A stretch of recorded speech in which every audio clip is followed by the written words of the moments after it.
Buen día, profesor. Somos el grupo 3 conformado por Luisa Ibarra, quien le habla, Carlos García, Sara Ramírez, Diego Pimentel y César Sandoval.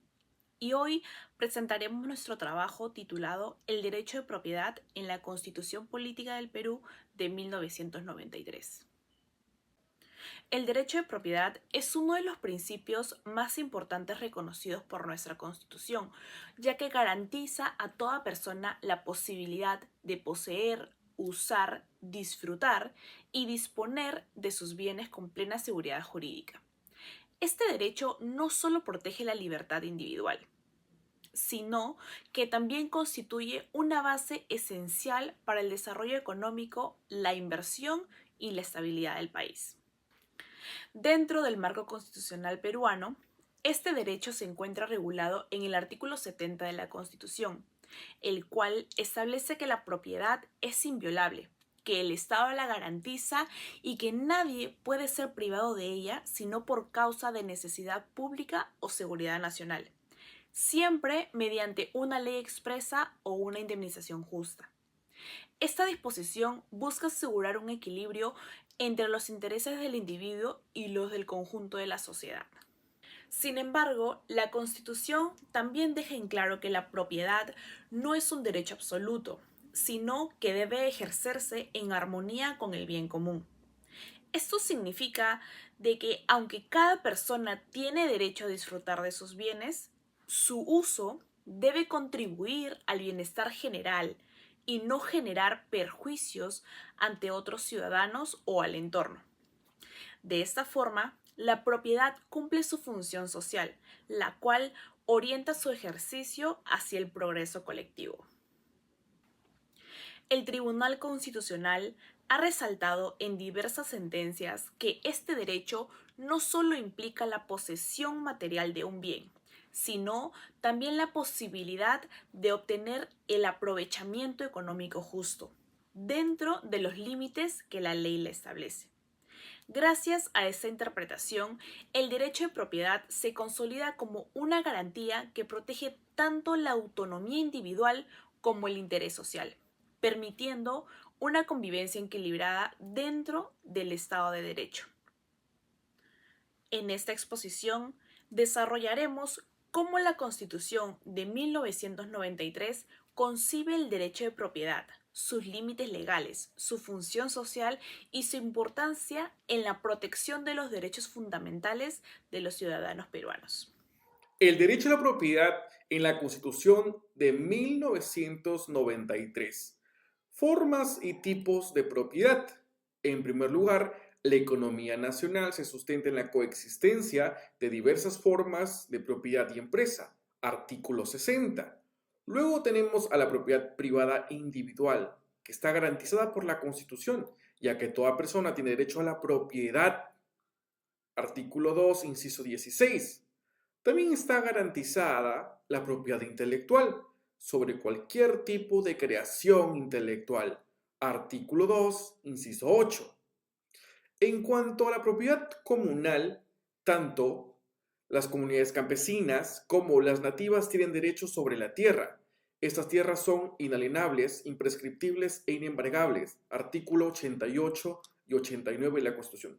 Por otro lado, tenemos la propiedad estatal, que involucra recursos naturales, tanto renovables como no renovables, que son patrimonio de la nación. Artículo 66.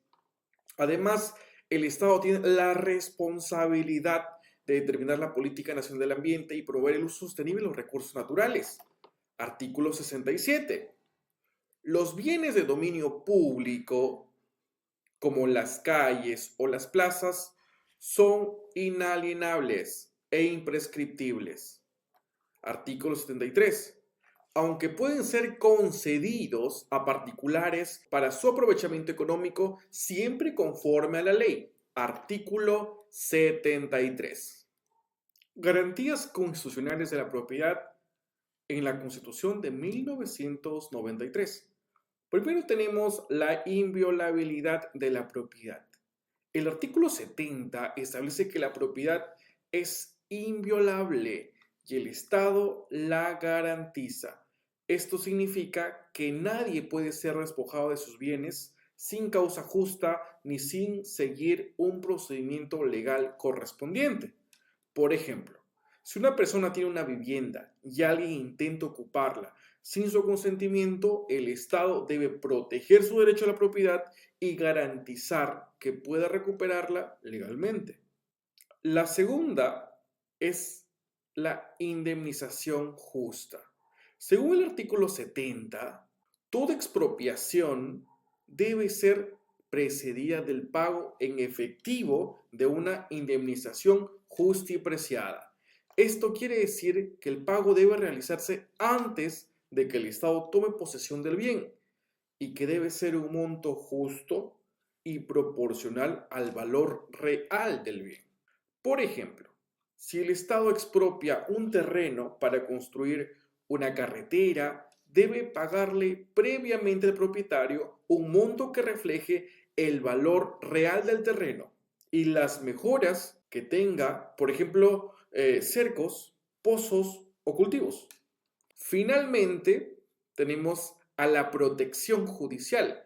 En el artículo 200, inciso 2, señala que la acción de amparo procede contra cualquier hecho u omisión que vulnere o amenace derechos constitucionales, como el derecho a la propiedad. Que el mismo artículo 70 agrega que hay acción judicial para cuestionar el valor de la propiedad que el Estado haya señalado en un proceso de expropiación. Por ejemplo, si el propietario no está de acuerdo con el valor fijado por el Estado, puede acudir al Poder Judicial para que un juez determine un monto justo. Restricciones al derecho de propiedad. Primero, la expropiación es una de las restricciones al derecho de propiedad. El artículo 70 establece que solo por ley que declara necesidad pública o seguridad nacional con indemnización previa. Esto quiere decir que el Estado puede quitarte tu propiedad si hay una razón específica y siempre debe pagarte un precio justo antes de hacerlo. Por ejemplo, si el gobierno necesita construir una carretera en tu terreno para mejorar el transporte público, puede expropiarlo, pero deben compensarte por el valor de la propiedad y las mejoras que hayas realizado. Luego están las restricciones por seguridad nacional. El artículo 72 establece que la ley puede, solo por razón de seguridad nacional, imponer temporalmente restricciones a la adquisición, posesión, explotación y transferencia de determinados bienes. Eso significa que el Estado puede limitar ciertos bienes si lo consideran necesario para proteger la seguridad nacional del país. Por ejemplo, durante una crisis de seguridad, el gobierno puede restringir la venta de terrenos cerca de bases militares o zonas estratégicas para evitar que caigan en manos extranjeras o de grupos no deseados.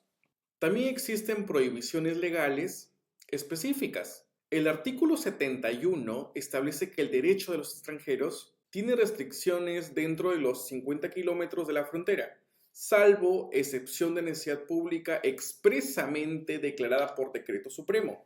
Esto significa que los extranjeros no pueden comprar propiedades cerca de la frontera, salvo que el Estado declare una necesidad pública que lo justifique. Un ejemplo de esto sería que si un ciudadano extranjero desea comprar un terreno en la zona fronteriza, no podrá hacerlo a menos que tenga esta justificación, como la construcción de infraestructura que beneficie a la comunidad.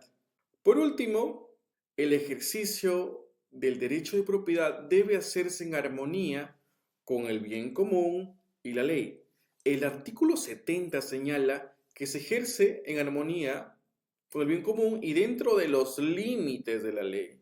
Esto significa que no puedes usar tu propiedad de manera que afecte negativamente a la comunidad o viole las leyes. Por ejemplo, no podrías construir una fábrica en tu propiedad que contamine el aire y el agua de los vecinos, ya que eso iría en contra del bienestar general y de las regulaciones ambientales, a menos que haya una norma que lo autorice. Buen día, profesor. Buen día, compañeros. Voy a explicar cómo es que se regulaba el derecho de la propiedad en la Constitución Política del Perú de 1979.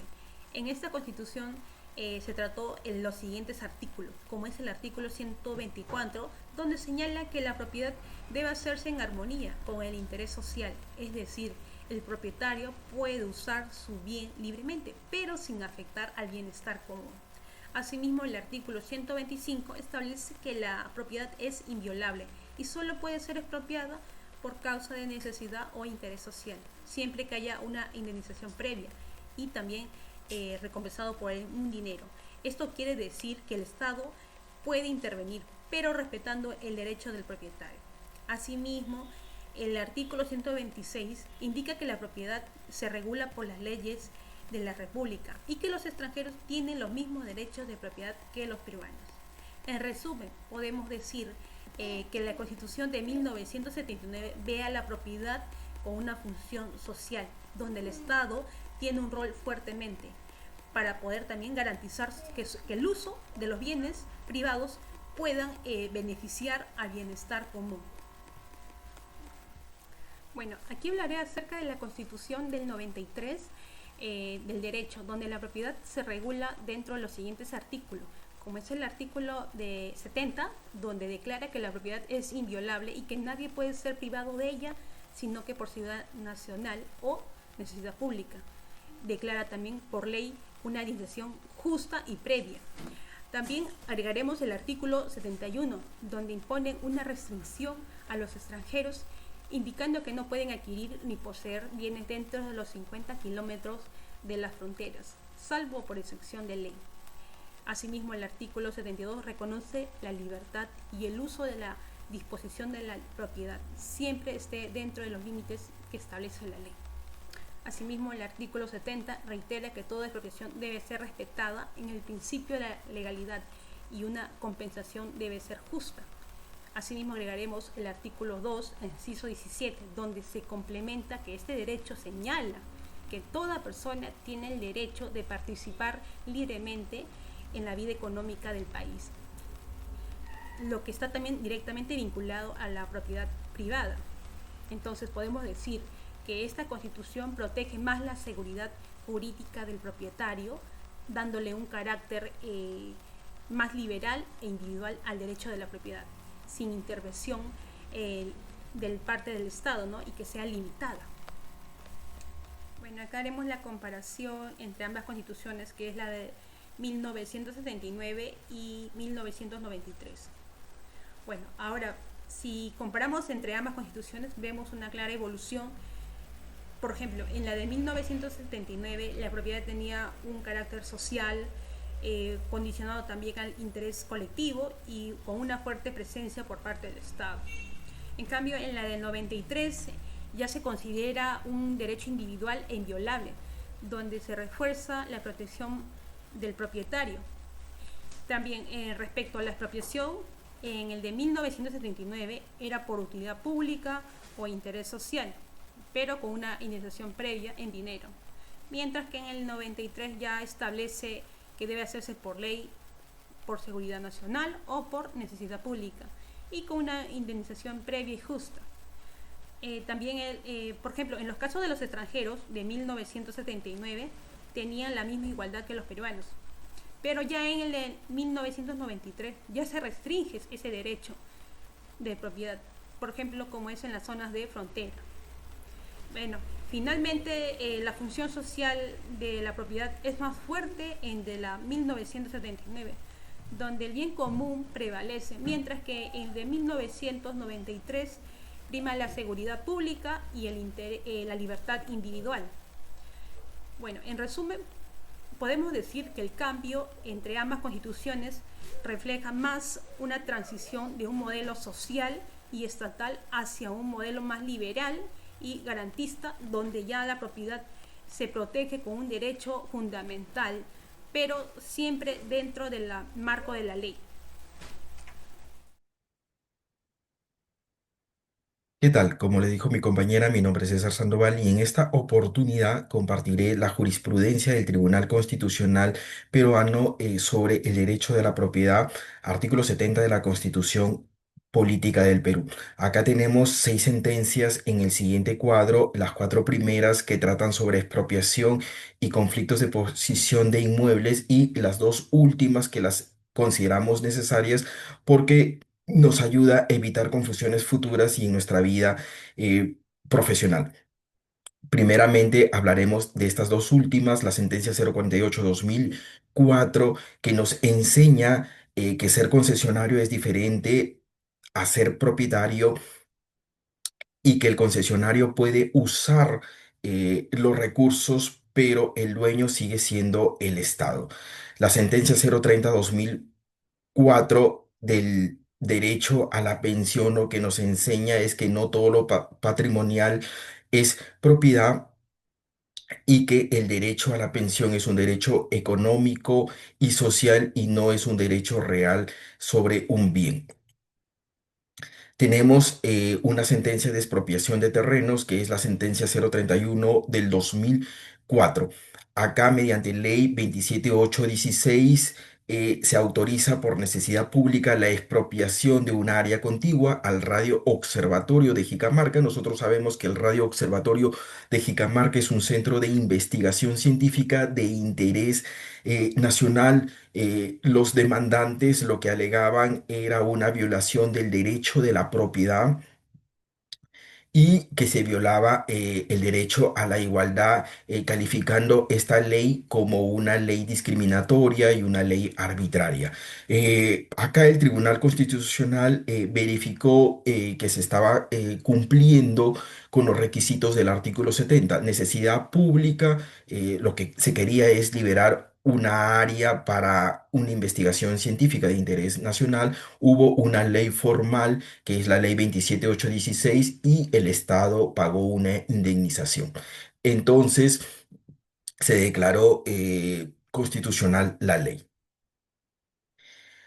Acá tenemos una sentencia que es la 588/2013 que habla sobre expropiación histórica sin pago. Este es un caso interesante porque ocurrió en el año 73 y acá se reclama la restitución del dominio que fue expropiado, como les dije, en el año 73 sin indemnización durante la época de la Reforma Agraria. Acá un poco los antecedentes es que en esos años del 70 se dio la reforma agraria y eh, se declaró que todos los terrenos abandonados pasaban a dominio público mediante Decreto Supremo 247.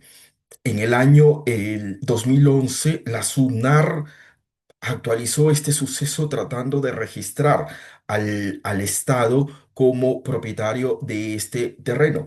Entonces, acá el Tribunal Constitucional recordó que tanto la Constitución del 33, la Constitución del 79 y la Constitución del 93 exigen ley formal y pago de indemnización. Y constató que en el año 73 que la medida del 73 careció de sustento legal y pago, configurando entonces en una confiscación inconstitucional. Por lo tanto, ordenó la restitución del predio. ¿Sí? Una invasión de predios. Tenemos como ejemplo la sentencia 2424 del año 2018. El propietario reclama una invasión de su predio que queda en Caraballo por terceros y estos terceros avalados por una municipalidad contigua que es la de Guarochirí. El Tribunal Constitucional aquí verificó que, que el propietario tenía los títulos debidamente inscritos y constató una ocupación ilegítima, lo que se declaró fundada la demanda y restituyó el dominio.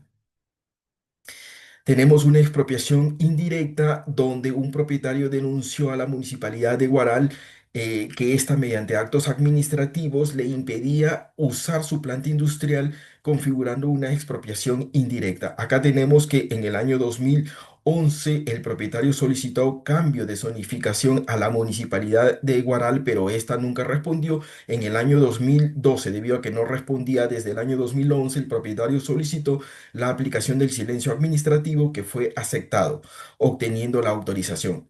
Pero en el año 2026 la Municipalidad de Guaral desconoció todos estos sucesos. El Tribunal Constitucional constató que el propietario había obtenido válidamente los permisos mediante el silencio administrativo positivo. Sin embargo, la municipalidad desconocía arbitrariamente estos actos, lo que el Tribunal Constitucional declaró fundada la demanda por expropiación indirecta.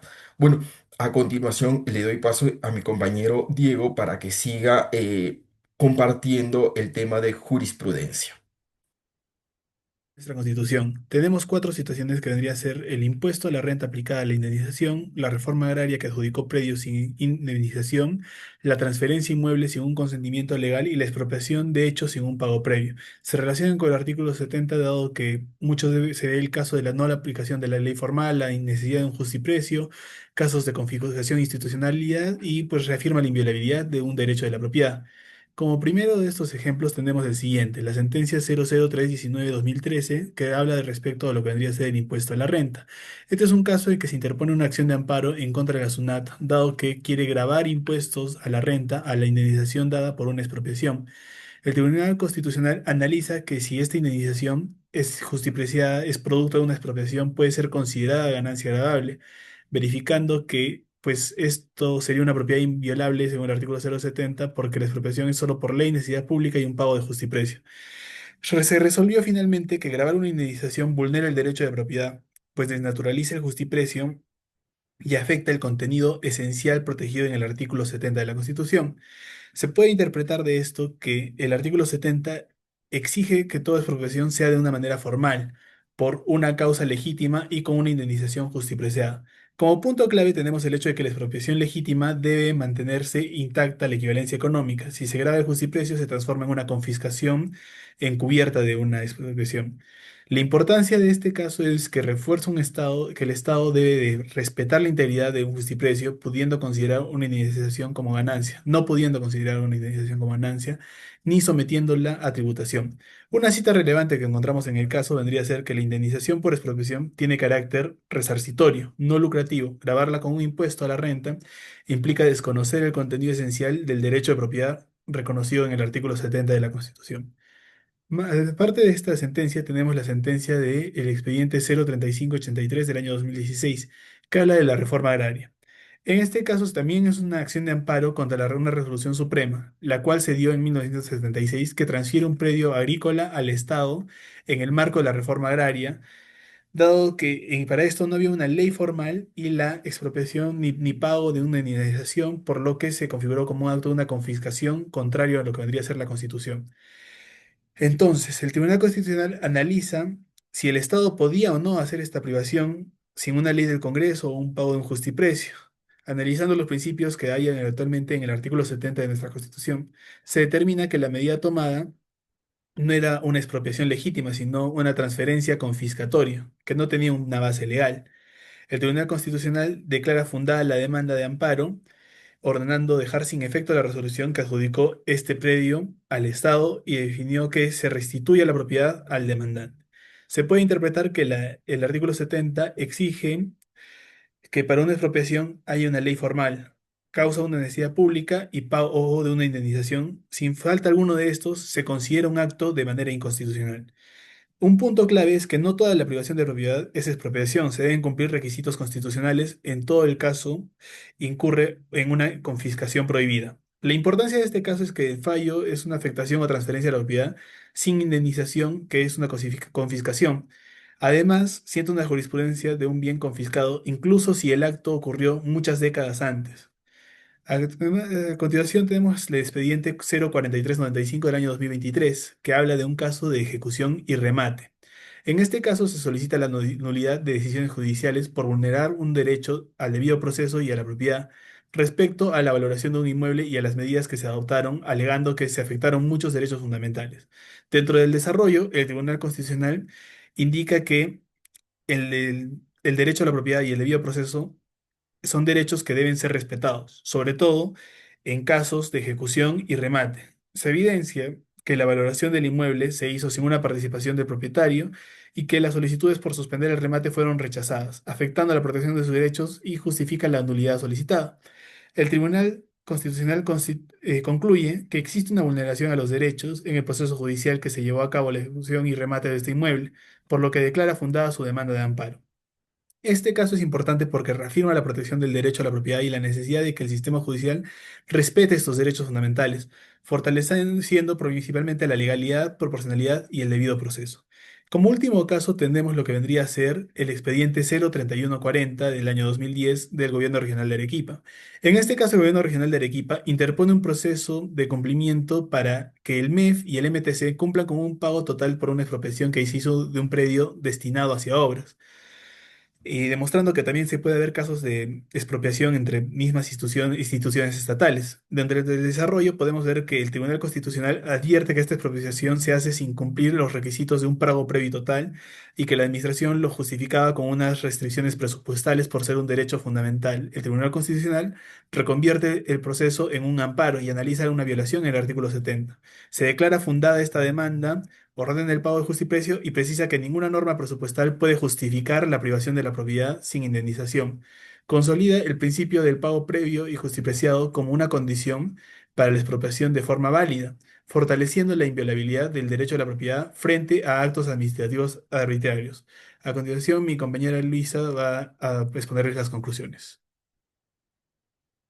En conclusión, el derecho de propiedad reconoció en la Constitución Política de 1993 que es uno de los pilares más importantes de nuestro orden jurídico.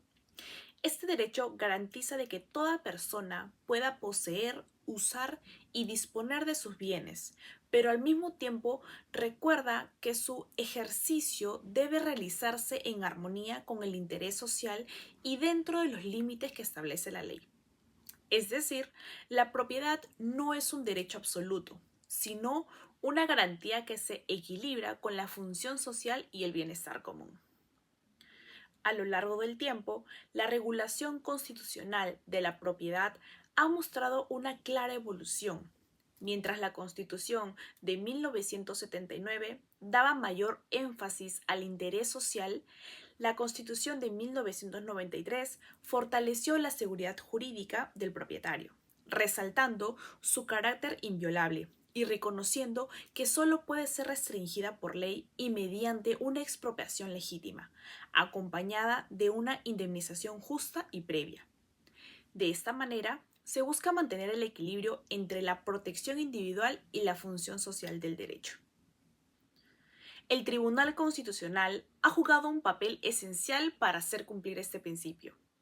En distintas sentencias ya mencionadas, ha protegido el derecho de propiedad frente a los actos arbitrarios del Estado, recordando que hay una expropiación sin una ley formal, sin un pago justo o sin una causa legítima que constituye a una confiscación inconstitucional. También ha dejado claro que gravar una indemnización o disponer de un bien sin el consentimiento del propietario vulnera directamente la Constitución. Gracias a estas decisiones se ha reafirmado que la propiedad es inviolable, pero que debe ejercerse dentro de un marco legal y ético. Estas sentencias no solo protegen los bienes de los ciudadanos, sino que fortalecen la confianza en el Estado de Derecho y en la justicia constitucional. Hoy entendemos de que la propiedad no es simplemente un documento registral, sino que es un derecho fundamental que garantiza la libertad, la estabilidad económica y la seguridad jurídica de todas las personas. En definitiva, el derecho de propiedad en la Constitución de 1993 es mucho más que una norma escrita. Es una garantía de libertad, una expresión del esfuerzo personal y un compromiso del Estado con la justicia y el desarrollo. Su verdadera función no es solo proteger lo que poseemos, sino es contribuir al bienestar común y al progreso del país bajo un marco de respeto, legalidad y equidad.